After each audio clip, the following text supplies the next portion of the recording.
Well, everyone, the Blackberry Passport is one of those phones that came out so many years ago. And I remember when this phone came out, it was 10 years ago, 2014, when this device came out. And I really didn't even understand this phone when it first came out, but it still feels like this phone almost has like a cult following in a way. Every year I make a video about this phone. I don't know why people like this phone so much, maybe because of the way it looks, but I do think there's a resurgence of some Blackberry phones out there because of that random Blackberry movie that came out like last year. And I was able to watch it. It was actually a pretty good movie, but I was surprised that they didn't mention any of the Blackberry Passports or like any of the newer Blackberries. It was mostly fixated on like the first couple of ones, but still, I will tell you, the Blackberry Passport, a very interesting device. It's a concept that I think a lot of people either get it or don't get it. I don't know if there's a lot of people who are in between, but I do think there's a device that BlackBerry knocked out of the park, which is the BlackBerry Priv. They just kept that design. I think that would have been a lot better, but I do think the BlackBerry Passport was an interesting concept. It's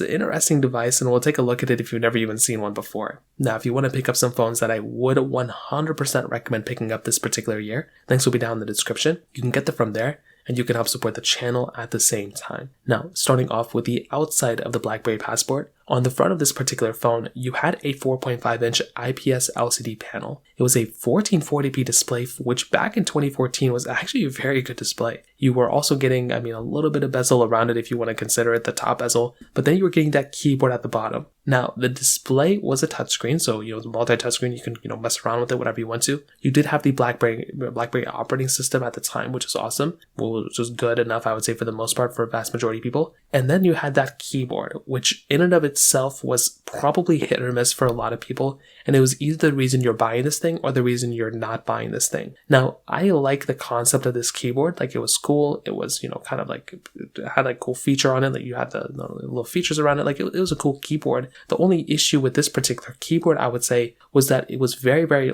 long, and me personally, my thumbs and fingers are just too big to even type on this thing. I would much rather type on the screen rather than typing on the actual keyboard. Now, over time, like back in 2014, that may have not been that big of an issue, because maybe just like 4 or 5 years before this phone, you still had devices that still kind of look like this a little bit. But now in 2024, 10 years later, there are no phones that look like this. In fact, there are rumors and leaks about like laptops not even having keyboards anymore and just kind of becoming like a foldable display. So we are kind of moving completely away from, keyboards and keys and physical hardware. But I will tell you, with this, it was a good concept. BlackBerry, that's kind of what these phones were made for. They relied on like the email machine and all that stuff. But the thing I would say was that BlackBerry was really trying to kind of like live from their past of like being that phone with the keyboard and all that stuff. And, they kind of, I guess, fell through. They kind of fell out of it in a lot of ways because of it. Now, on the bottom, you had a micro USB charging port. You had a headphone jack in this phone, and you also had a micro SD card slot, which is actually very nice to have. I love having micro SD card slots, and this thing was a very cool thing to have at that time, which again was a very, very cool thing. And on the back side, kind of like a plastic bag, the top portion is what you kind of took off if you wanted to put in that micro SD card. And overall, it looked like a pretty good phone. There still isn't that much to complain about this particular phone with. I still think it looks and feels very, very good, but do keep in mind, for a 2014 device, this thing is kind of outdated. But to give you some, parallels, some other phones that came out in 2014, I think we had like the Galaxy, S5 that came out this year. The iPhone 6 came out this year. So there was a lot of competition for this device. We had the Nexus that came out that year as well. So there was a lot of competition. And when I look back at this device, I do kind of feel like in a way this phone was kind of doomed at the start. But it was a good concept. It was a cool concept when it first came out. Now, in terms of the camera side of things, this particular phone had a 13 megapixel standard camera on the back, then a 2 megapixel wide angle camera on the front. Now, at that time, you didn't need 8K capability to kind of stand out, but you also kind of needed something above 1080p. This phone did have 1080p at 60 frames per second on the backside,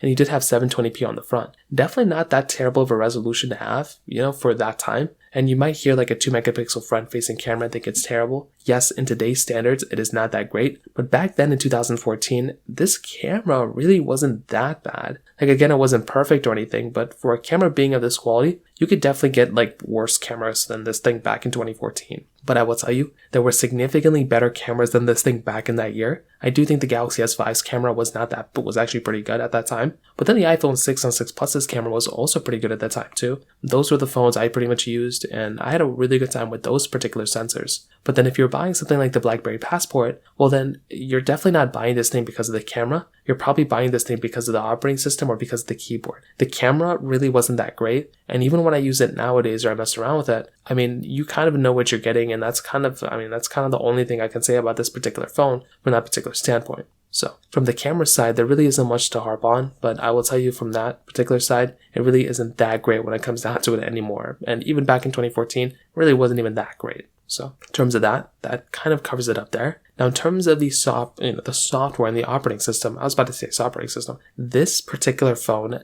I would say the biggest problem I would say with this particular device, for some reason, for some people it's a pro. For me, it was kind of a con, was the BlackBerry, operating system. I feel like, this thing was based off Android, which was kind of nice. But the problem that you're getting here, which is why I love the BlackBerry Priv so much, was because that particular phone gave you everything you kind of needed. And then it gave you stock Android too, which was really cool. Had this phone given you kind of like more of a stock Android approach, I think that would have been a really cool thing.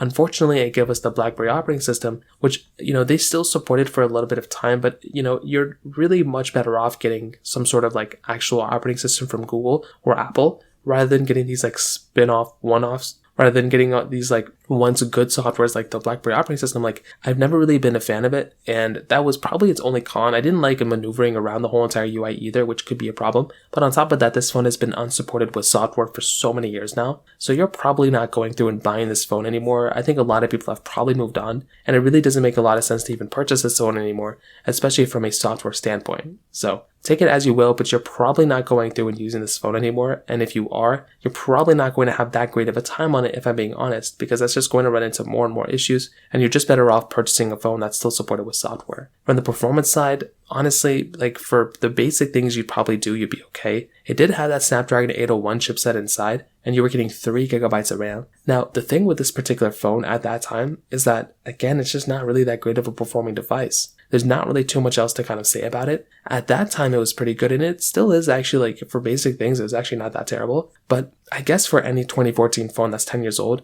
I would say this about the Galaxy S5 and the iPhone 6. It's just going to be an outdated version of software. That's all that you're basically getting. There's obviously other things that kind of come along with it. You're still getting a phone that kind of turns on and like does some other things here and there, but you're just kind of getting some problems when you're getting this type of device. Like the performance just really isn't that great. And like I said, you're just better off purchasing a phone that is, a little bit better when it comes down to that particular side, rather than purchasing this device if it's still going to be running into these types of issues. So what I will tell you is the BlackBerry Passport really isn't worth buying by any means necessary. I probably wouldn't recommend any single person to go and purchase this phone. You are much better off purchasing a device that is still somewhat supported with software and that is still giving you a good performance. This device really isn't giving you any of those things. It's a 10-year-old phone. So that's kind of what happens when you get, old devices like this. It's just going to be an old phone that's just going to be a little slow.